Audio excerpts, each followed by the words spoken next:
Fala pessoal, hoje eu vou ensinar vocês a fazer o jogo do Arkanoid. É esse joguinho aqui, ó, que a bolinha bate na raquete e depois vai para os bloquinhos e quebra os bloquinhos. Esse jogo é muito divertido e muito fácil de fazer e envolve vários conceitos legais. Vem comigo. Então, pessoal, já pulando para o HTML prontinho e para o JavaScript já criado, se você não sabe o que significa isso aqui, vai lá para o meu vídeo do campo minado, que lá eu já falei tudo sobre isso aqui.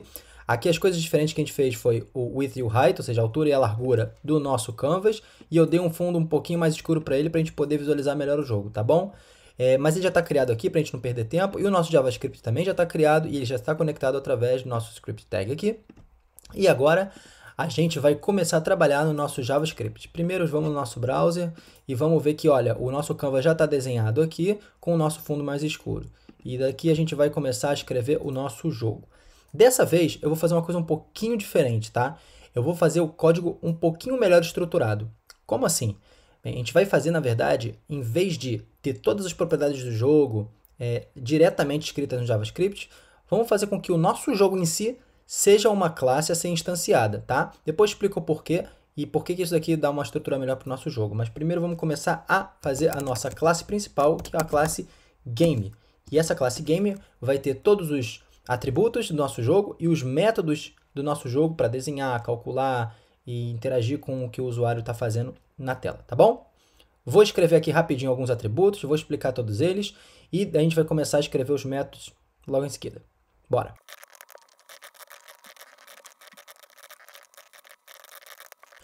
Então é isso aí, galera. Olha só, eu escrevi aqui 5 primeiros atributos, aqueles que a gente já conhece, tá? Eu peguei o canvas lá do nosso elemento, do nosso documento, HTML.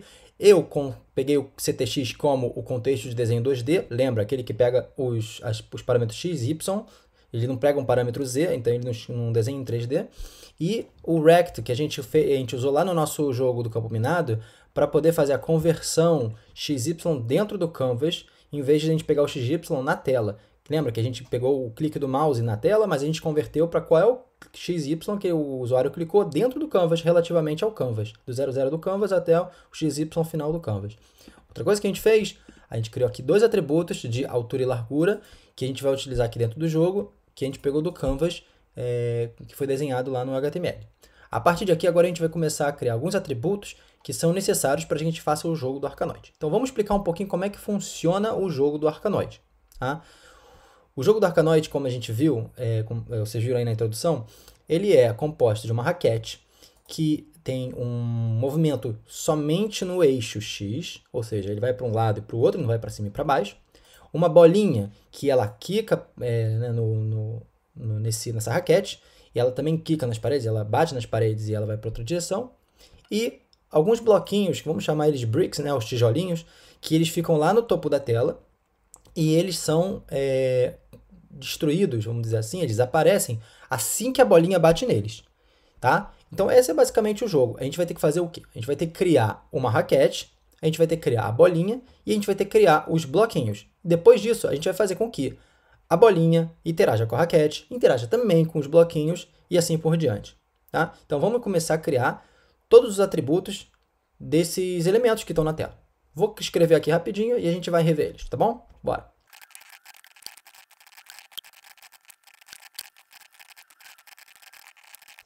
Então tá aí, pessoal, olha só. Eu coloquei aqui atributos relacionados à bolinha. Vou botar aqui a bolinha. Relacionados à nossa raquete. Vê que eu coloquei tudo em inglês. Se você não sabe por que eu estou colocando tudo em inglês e por que isso é uma boa prática para um programador, vai lá no meu vídeo fazendo o jogo Campo Minado, que lá eu expliquei e fiz um comentário sobre isso, tá bom? E também eu coloquei aqui todos os atributos relacionados aos nossos tijolinhos, né? Então vamos revisar todos os atributos. A bolinha ela tem o raio da bolinha. A bolinha ela vai ter um tamanho, o tamanho é só definido pelo raio dela. Ela também tem a posição XY inicial dela e também serão atributos XY que a gente vai utilizar para desenhar a bolinha a cada frame. E também a gente tem o ΔX e o ΔY, que é o quanto que a bolinha vai se mover. Basicamente seria a velocidade dela, né, na tela, ou seja, quantos pixels ela vai comer a cada frame que ela vai se movimentar. E também a gente tem os atributos do pedal, que é a nossa raquete, que é a altura e a largura, né, que é um retângulo. E o pedal X, que é a posição que ele está nesse eixo X. Lembra que a gente falou que ele só move no eixo X e não move no eixo Y. Então, a posição dele no eixo Y vai ser fixa. E os atributos dos tijolinhos, que são um pouquinho mais complexos, é quantas linhas e quantas colunas, porque a gente viu que é uma matriz de tijolinhos, né? A gente vai ter vários tijolinhos na tela empilhados. Aqui eu botei como 2 linhas e 6 colunas. A gente também vai ter, como são retângulos, a altura e largura dos tijolinhos. E a gente também tem o padding, ou seja, os tijolinhos não vão ficar grudados uns nos outros. A gente vai desenhar eles separados de algum número de pixels, no caso aqui 10 pixels. Também a gente tem um offset para o top e o left, ou seja, a distância que ele vai ser desenhado do topo da tela e da parte esquerda da tela. E por último, a gente criou aqui um atributo que é um array contendo todos os nossos tijolinhos que a gente vai depois criar eles, instanciar eles, que nem a gente fez com os bloquinhos lá no jogo do campo minado, né? A gente vai fazer um loop e esse loop vai fazer uma varredura para criar nossa matriz de tijolinhos, tá? Então agora a gente vai fazer isso aqui, né? Essa varredura. Eu vou escrever o código rapidinho, dar uma revisada com vocês e depois a gente vai começar a criar nossos métodos e ver o que acontece na tela passo a passo, que nem a gente fez lá no jogo do campo minado. Bora!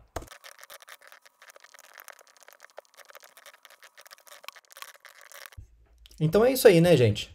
Fizemos aqui uma varredura entre as nossas colunas e linhas, 2 vezes 6, vão ser 12 tijolinhos que a gente vai colocar aqui na matriz, cada um na sua posição CR, column row, e cada um vai ter 3 atributos. O XY, né? O XY ele é a posição do bloquinho na tela, a gente vai começar com 0 por enquanto. E o status, né? Que aqui é 1. Que status é esse? O status, ele é o status do tijolinho para dizer se ele está aceso ou se ele está apagado. Como assim? A gente lembra que a bolinha ela bate no tijolinho e quando ela bate no tijolinho, ela destrói ele e ele não é mais mostrado no jogo. Então a gente vai usar esse valor para poder falar para o jogo se ele vai desenhar ou não. Agora, por que eu não coloco ele como uma booleana, true ou false? Porque isso vai permitir a gente colocar outras coisas nesse bloquinho, como, por exemplo, o status dele ser um bloquinho especial, ou ter mais hits para poder destruir esse bloquinho, e assim por diante, tá? Nos abre mais possibilidades. Então, vamos deixar ele aqui como um valor numérico. E outra coisa que a gente colocou aqui também foi o score, que no início é 0, mas é sempre legal a gente colocar o score, que cada vez que a gente quebra um bloquinho, a gente vai adicionando esse score e a gente sabe qual é o nosso recorde, até onde a gente chegou nesse jogo. Tá? Agora que a gente já fez isso, vamos finalmente poder instanciar o nosso jogo. Vamos colocar aqui let game, new game, e agora que a gente instanciou o nosso jogo, vamos salvar, vamos lá no nosso browser, fazer um refresh e nada mudou. Mas pelo menos isso é bom, porque se a gente fizer um aspect element e a gente não vê nenhum erro aqui, quer dizer que estamos no bom caminho. Então, gente, esse jogo agora, vamos continuar fazendo uma divisão clara aqui. A gente vai fazer 2 partes bem divididas.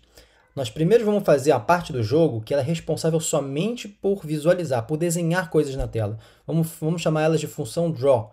As funções draw, elas são as funções responsáveis somente por desenhar. E tem outras funções que são responsáveis pela lógica do nosso jogo. Essa divisão clara vai fazer com que nosso código fique bem organizado.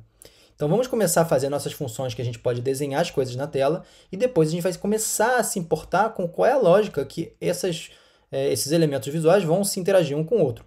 E a gente tem 3 elementos na nossa tela. Nós temos a raquete, nós temos a bolinha e nós temos os nossos tijolinhos. Vamos começar desenhando um por um, saber que a gente consegue desenhar eles corretamente na tela e chamar essa função de desenho. Depois que a gente fizer isso, a gente parte para a nossa lógica do jogo. Então vamos fazer agora, eu vou começar a escrever aqui o código de desenho. Primeiro vamos começar com a função de desenhar tijolinhos e eu vou mostrar para vocês o que ela faz e vamos testar para ver se realmente no browser os tijolinhos estão sendo desenhados corretamente. Bora lá!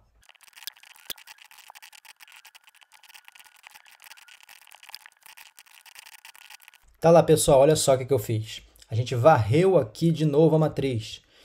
Primeira coisa que a gente fez dentro dessa varredura de matriz, chamou-se o status é igual a 1, ou seja, somente se ele for aparecer, a gente vai desenhar ele.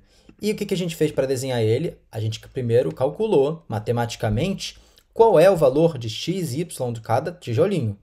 Qual é o valor dele? É o valor dele na coluna e o valor dele na linha, multiplicado dos valores que a gente colocou lá como padding, né?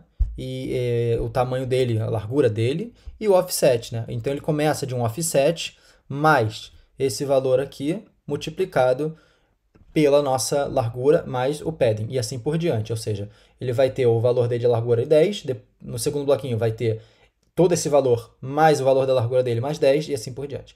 A mesma coisa para as colunas. Então todos vão ficar igualmente espaçados.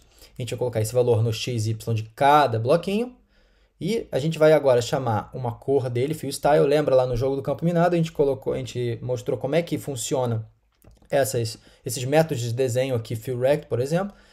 E como é que a gente usa o FillStyle para poder estilizar, botar uma cor dentro do nosso tijolinho, nosso retângulo que a gente está desenhando. A gente colocou aqui uma cor laranja, ele vai receber os parâmetros x, y de posição que ele vai ser desenhado na tela e a altura e a largura de cada um desses retângulos. Agora a gente vai chamar lá fora, a gente colocou o nosso game como a instância do nosso jogo, então vamos chamar essa instância, né, game, ponto, e vamos chamar esse método, drawBricks. Vamos salvar, vamos lá no nosso browser e agora, bingo, tá aí. Os nossos tijolinhos estão desenhados na tela, você vê que ele tem um offset de 30 para cima e para baixo e você vê que eles têm entre eles o padding de 10. Até agora, belezinha. Agora vamos desenhar a nossa bolinha e a nossa raquete. Vamos voltar para o nosso código. Então vamos embaixo da nossa função, nosso método drawBricks, colocar aqui uma drawPaddle, que vai desenhar a nossa raquete, e vamos basicamente repetir o que a gente fez para o nosso drawBricks. Só que dessa vez a gente vai colocar uma outra cor, botou FFAA00, a gente pode botar aqui para ficar contrastante ao contrário, né? 00AAFF. E a gente vai chamar aqui o XY do FillRect, o XY do Paddle. Então, o Paddle X que a gente colocou lá em cima, já definiu, né? E o Y a gente falou que ia ser fixo, porque a gente não vai mover o Paddle no eixo Y, só no eixo X. E esse Y, ele tem que ser lá no fundo do canvas. Então, vamos colocar this.height do canvas. Só que se a gente botar só this.height, ele vai começar a desenhar depois que o canvas já terminou, a gente não vai ver ele. Então, a gente vai subtrair this.paddle height, tá? E agora só falta o paddle width e o paddle height aqui, para a gente poder terminar esse método e chamar ele aqui, game.drawPaddle. E agora a gente vai no nosso browser e pronto, tá lá. A nossa raquete está desenhada lá no fundo do canvas. Só que não é difícil de visualizar. Vamos tirar um pouquinho daqui de espaço, vou dar um padding de 20. E agora sim, pronto. Está flutuando aqui no fundo, dá para ver melhor. E agora só falta a gente desenhar a nossa bolinha. Então vamos chamar drawBall. Só que dessa vez ela não é mais um FillRect, né? A bolinha é um círculo. Vamos primeiro colocar ela numa cor diferente. Vamos botar ela na cor branca. FF, FF, FF. E vamos colocar this.beginPath para poder começar a desenhar um caminho. E vamos usar, esse caminho vai ser um arco, né? Então vai ser o thisCTX.arc. Esse arco ele recebe qual ponto XY que ele vai desenhar esse arco. E vai ser o XY basicamente da bolinha. E ele recebe também o raio do arco. O raio é o raio da bolinha também, né? E a gente vai desenhar esse arco de um ponto em radianos até outro ponto em radianos. A gente quer o círculo completo, então ele vai de 0 radianos a 2π. Ops, assim. E agora só falta a gente chamar o this.ctxFill para que a gente possa fazer com que essa bolinha ela fique toda preenchida de branco. E agora só falta chamar aqui o nosso game.drawBall. Salvamos, vamos lá no nosso browser. E vamos ver o que aconteceu aqui que ela não desenhou. This begin path. A gente esqueceu de colocar aqui o CTX. Pronto, agora sim, calma. Muito bem. Já temos aqui todos os nossos elementos desenhados na tela.